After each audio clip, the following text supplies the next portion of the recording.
నాన్నతో సినిమా చేయాలి అనేటువంటిది it was like your dream. So is it just happen like ఈ సినిమాతోనే ఎందుకు అని? అంటే ఇది ఇలా కుదిరిందంటారా? లేకపోతే ఈ సినిమాతోనే చేయాలి అని? లేదండి. నేను చాలా స్టోరీస్ పిచ్ చేశాను ఆయనకి. ఇంతకుముందు మీరు వినుంటారు. I have been Yeah. Constantly pitching stories to him, bringing directors.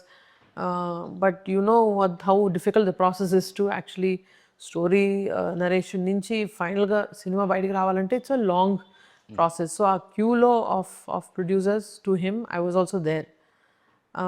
But అనుకోకుండా this somehow since I had his dates with me and ఇది సెట్ అయింది. అండ్ ఈ స్టోరీ విను, if you like it then we can start working on this project అన్నారు. And Anil గారి గురించి విన్నాము, చూసాము ఆయన సినిమాలు. It's always bin one of my favourite genre of films that he handles. So why not అనిపించింది. ఇట్స్ అ గ్రేట్ ఆపర్చునిటీ అనిపించింది. So Anil కూడా ఎక్కడో అన్నాడు, ప్రొడ్యూసర్స్ బీరువా అంటే నా బీరువా, ఆ బీరువాని జాగ్రత్తగా చూసుకుంటున్నాను. సో ఎలా ఎలా కుదిరింది అనిల్తో? లైక్ అనిల్ గారు ఏంటంటే ఆయన నాట్ జస్ట్ గ్రేట్ ఫిల్మ్ మేకరో ఫ్యాంటాస్టిక్ రైటరో కాదు, he's a very responsible film maker.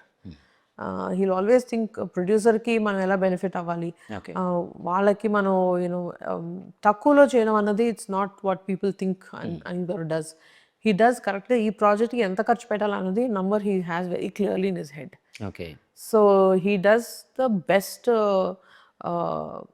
Opportunity or best product out of the resources he has. అవసరం ఉన్న వాటికి ఖర్చు పెడతారైనా, అవసరం లేని వాటికి ఇది ఖర్చు పెట్టినా పెట్టకపోయినా మన సీన్ పండకపోతే వేస్ట్. సో అలాంటి క్లారిటీ అసలు he has it very clearly in his head. అంటే పేపర్ మీద పెట్టిందే అయిందా, లేకపోతే ఓవర్ బోర్డ్ వెళ్ళాల్సి వచ్చిందా? Budget, so definitely it was the only place where we felt it was a bit went overboard is because time delay. Okay. ఈ వచ్చిన మధ్యలో యూనియన్ ఇష్యూస్, దీనివల్ల టైం లాస్ అయింది మాకు. అండ్ టైం లాస్ వల్ల ఏమవుతుందంటే మీకు తెలుసు, తిరిగి మళ్ళీ combination dates, location was getting held up. Location rent ఒకసారి పే చేసేది, we have to hold it, studio spaces కానీ ఇవన్నీ.